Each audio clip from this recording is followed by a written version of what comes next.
This is Marcel and welcome back to my YouTube channel. Ganon ang mga intro. So, sa title pa lang, alam nyo na guys kung ano yung i-chismis ko na naman sa inyo. Ano? Sex on first meeting. Ano nga ba? Anong nangyari nung first meeting namin? Nagtsuktsakan ba? Okay, stay tuned. Huwag kayong aalis. Magbabalik ang...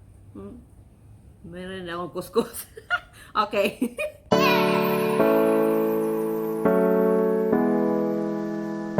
Guys, bago tayo dumiretso sa ating topic, gusto ko lang sabihin sa inyong nag-check. Bakit sa akin dito? Siya na ba akong maingay? Buisit ka, bukan mo, tamaan ako dito. Makikita mo, hinahanap mo. Okay, nag-change location tayo kasi sa kwarto, kung mapapansin nyo, yung mga nakaraang vlog ko, lagi akong nasa loob ng kwarto, nagkukulong. Kasi sa loob ng kwarto, merong heater. Alam nyo na kasi winter season dito sa Australia, sa malamig, pag nasa labas ka, gumawa ng video,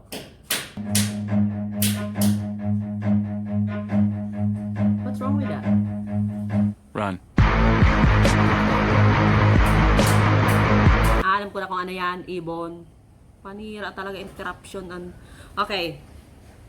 So, lumipat ako ng location, guys. Nandito ako sa labas kasi maganda ang panahon kahit na medyo mahangin pero hindi masyadong malamig. At kung napapansin nyo dito sa likod ko, nagsiswing-swing ang plug. Ito ay combination ng Australian plug at New Zealand. Okay, dumiretso na tayo sa ating topic. Alam niyo naman yung ating topic ngayon. So, alam niyo guys, medyo yung energy ko ngayon medyo mataas. Naka-level 101 kasi feeling ko kasi yung iniinom kong juice, pampalakas yun. Kumaga, parang full of energy ako. Alam niyo yun?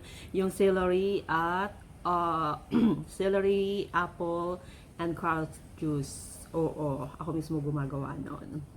Ang sarap niya pa, promise. Kailangan niyo siyang i-try. Okay, dami ko ng dada. So, ang topic natin ngayon ay sex on first meeting. Nag-sex nga ba kami nung una naming pagkikita? Tama ba yung sinabi kong word? Okay, anyway. Ito ay continuation lang doon sa love story na kwento ko sa inyo nung nakaraang araw. Kung napanood nyo yun. Yun ay part 1. Ito ay part 2. Ang last na sinabi ko doon ay yung nag-organize na siya ng date at flight kung kailan siya pupunta sa Pilipinas para bisitahin ako at para ma-meet na ang aking family. Mga ganon talaga mga... Okay, dumiretso na tayo sa kanyang flight. Dumating siya ng Pilipinas August 5 around 4 o'clock ng hapon. So, ako mismo yung sumundo sa kanya. Ako lang talaga nag-iisa, wala akong kasama. So, ang sabi niya, lalapag yung kanyang eroplanong sinakyan around 3:45. So, bago pa mag 3:45 ng hapon, nandun na ako syempre. Then, nag-aabang na ako doon sa arriving area, mga 4 o'clock na noon. So, naghihintay ako. Yung arriving area pala na pinuntahan ko, tama naman, kaso nandun ako sa kabila, dapat nasa harapan ako. Kasi marami akong nakitang mga tao na nag-aabang doon sa kabila. Hindi naman pala lalabas doon yung mga bagong lapag. Doon pala sa mismong harap. So, nag-message ako sa aking biyanan dito sa Australia kung ano ba ang kulay ng suot ni Jason kasi wala man lang siyang update nung araw na flight niya. Wala siyang sinabi na, oh, ganito, ganyan.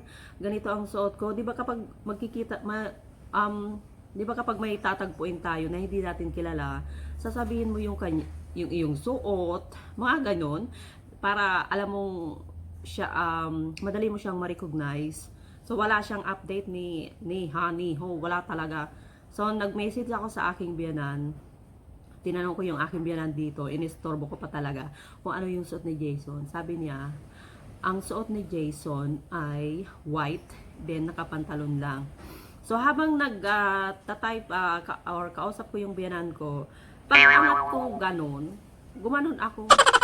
Nakita ko yung isang napakatangkad na lalaki na payat lang, tapos naka-white.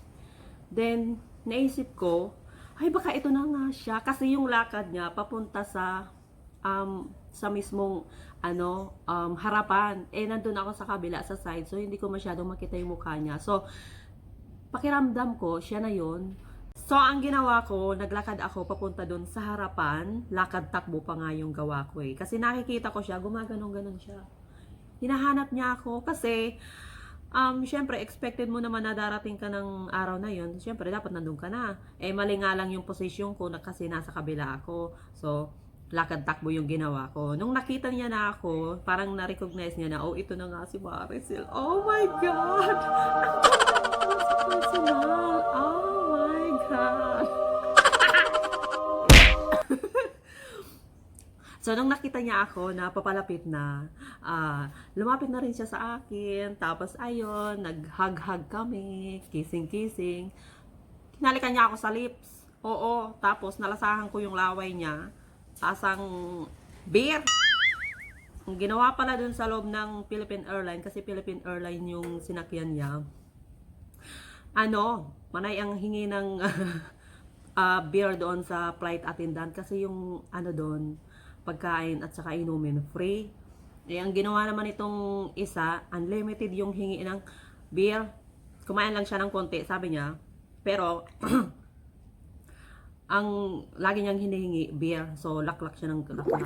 Sabi niya naka-anim daw siya ng bote. So para pagdating niya, para pag na-meet niya na ako, yung kaba niya wala na, hindi siya.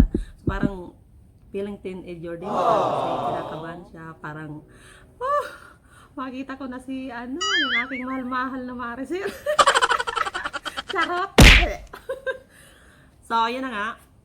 Then katangahan ko pa kasi alam mo na, ex-abroad na ako pero umaandar pa yung katangahan ko.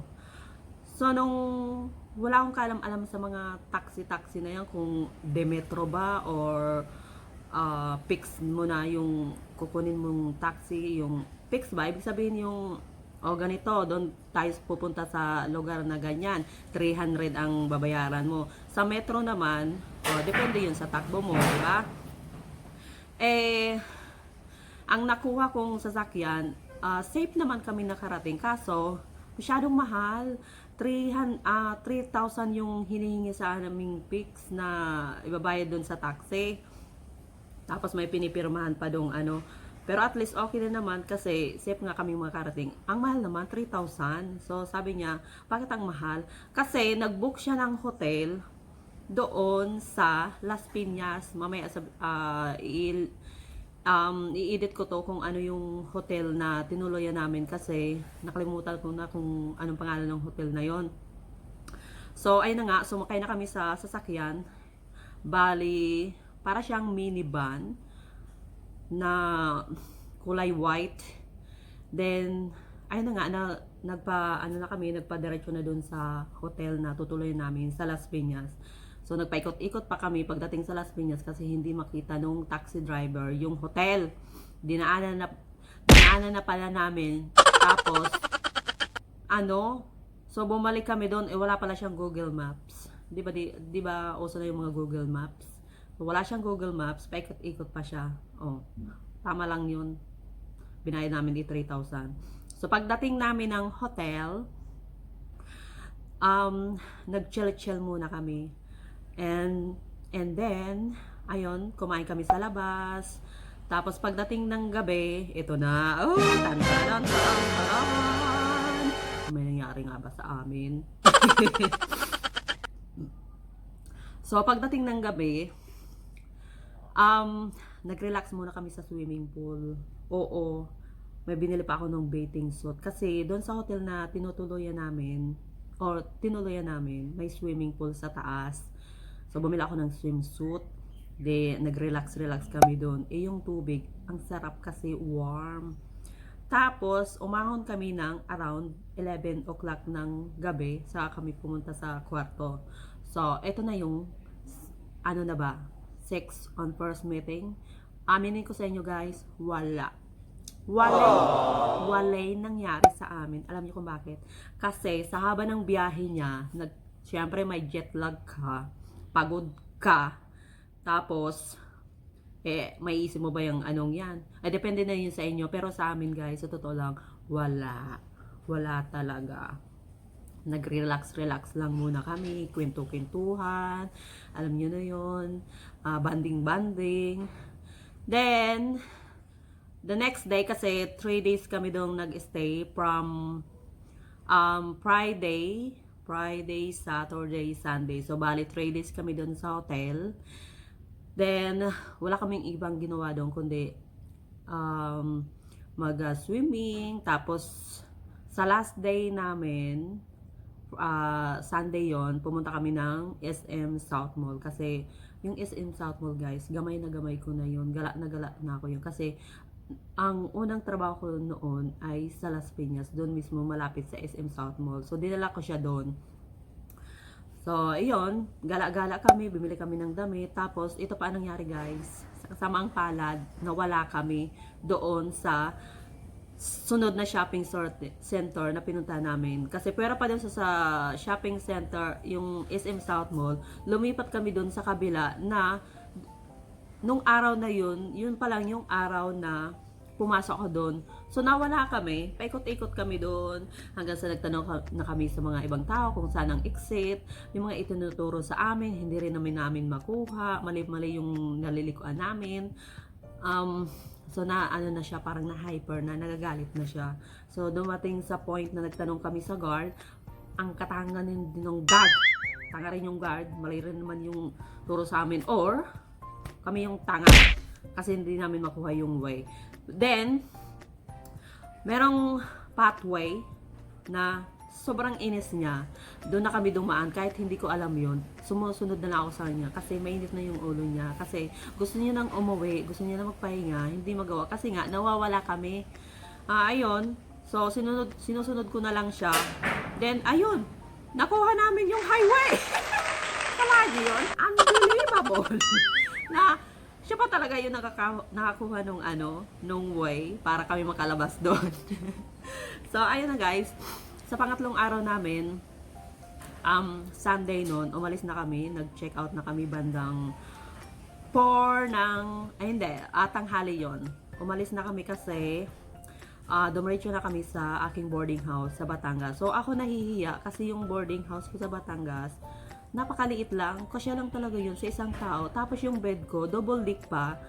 Alam, patulogin ko siya dun sa taas. Tapos yung bed niya, yung size, ipang Pinoy lang talaga. Alam mo naman Australian, sobrang matangkad. 'Di ba? Mga 6-footer. So I have no choice. So sa boarding house ko siya pinatuloy. Then doon kami natulog ng isang araw. Isang araw natulog kami doon. Tapos nag-organize kami ng sasakyan kasi yung may-ari ng boarding house na tinitirhan ko, nagbibenta siya ng sasakyan tapos nagpaparent din. So nagrent kami ng van ba yun? Hindi van. Basta siya, malaking nakalimutan ko na. Basta pang siya, pang family sinasakyan. Dapat kasi ang kukunin namin yung kotse lang. So sabi ko sa kanya, hindi pwede yung kotse kasi gusto ko namang isama yung pamilya ko sa mga papasyalan nating lugar. So kailangan natin kumuha ng sasakyan na pang pamilya. So ang kinuha namin yung family car. Then alam niyo kung magkano yon? Nasa 13,000. Yeah, 13,000 for 10 days. Kasi 10 days siya doon sa Bicol. Kasi bali 3 weeks siya sa Pilipinas. So mostly ng araw nasa pamilya namin siya. Oo. So nung Tuesday, nagbiyahe kami papunta ng Bicol. 7 o'clock kami umalis. Siya yung nag-drive kasi sabi niya magaling daw siya mag-drive. So doon niya na-realize na hindi siya magaling mag-drive sa kanan. 'Di ba kasi ang manibela sa atin kanan, hindi, kaliwa. Kaliwa ang manibela sa atin. Sa Australia sa kanan. So parang nakaliwete siya. Para ako din nung unang nagda-drive ako dito, parang nasasaliw ako kasi nasa kanan. So nag-drive siya from Batangas to Bicol, tapos sa kalagitnaan ng pagda-drive niya, guys, may may aberyang nangyari sa sasakyan kasi yung sasakyan na nirenta namin nagka-problema sa accelerator ba yun? Acceleration. O bigla na lang siyang namamatay. So natakot kami kasi kahit apakan niya yung accelerator, hindi na siya umaandar. Oo. So ang ginagawa namin, pinagpapahinga namin yung sasakyan imbes na kami yung magpahinga. So nagtatalo kami doon sa loob ng sasakyan kasi nga yung nakuha namin, yung binigay sa aming sasakyan, may problema. Walang sinasabi yung yung nagpa-rent. So, ang ginagawa namin, tumitigil kami every 1 hour or 30 minutes, ganyan. Oo, umalis kami ng 7, dumating kami ng Naga, 4 o'clock na ng hapon, kasi nga patigil-tigil kami. Dapat sana, dire-diretso lang. Kung ang nakuha namin sasakyan ay mabilis. Diba? Walang mga aberya. Hello! Tapos dumating kami ng Naga around 4 o'clock, saba ng biyahe, nakarating din sa wakas, pero mainit pa yung ulo namin pareho kasi nang dahil nga sa sasakyan. So, tumuloy kami ng Sogo Hotel, Naga. Malapit yun sa terminal, Naga Terminal. Lumabas yung anak. Tapos, pinapanood siya ako. Tapos dumating yung aking asawa, binigyan niya ako ng burger, tapos drinks for my lunch, kasi alam niya naman na magbablog ako ngayon, walang time kumain, walang time magluto. So ayun, balik na tayo dun sa pinag-uusapan natin. So ayun na nga, guys, sa Sogo Hotel Cafe, tumuloy, pareho kami mainit ang ulo, wala sa mood, kasi nga yung sasakyan nga nagka-problema. Then, hindi kami nakabook in doon sa Sogo Hotel kasi hindi siya nagpabook.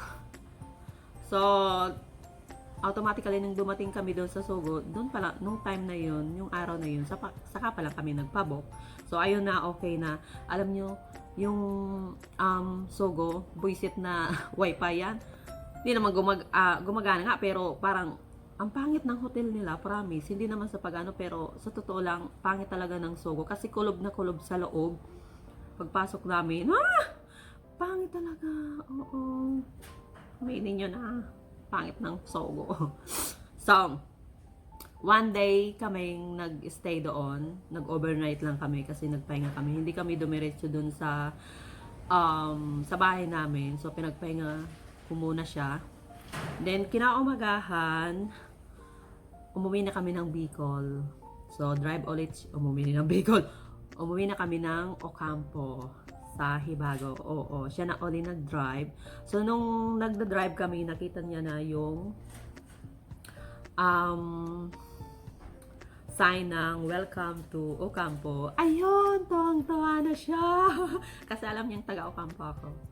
So, nung mabasa niya yon, ay, malapit na tayo. Sabi ko, malapit niya na. Alam niyo, guys, sa totoo lang, yung location ng bahay ko, alam niya na. Alam niyo kung bakit? Ginugol niya pala, ginugels. Oo, Google Maps. So, sabi niya sa akin, yung bahay niyo nandito sa kaliwa. Tapos, ang harapan nun, parang yung maliit na bahay na, may papasukan kayong iskinita. Sabi ko, oo, Neya yun eh.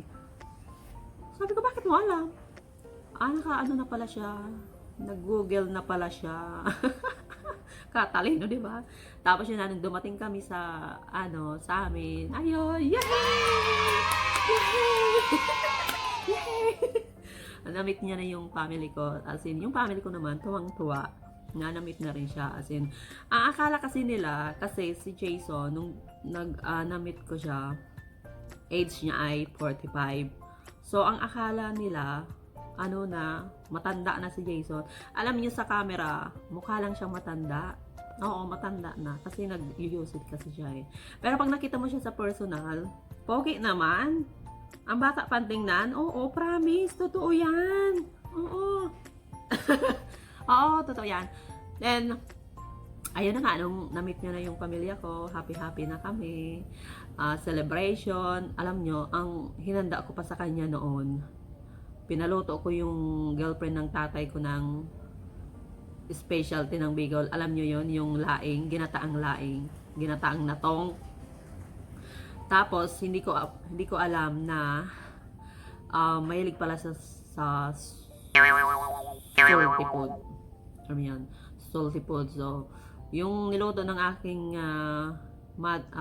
stepmother na mas bata pa sa akin ay medyo matabang.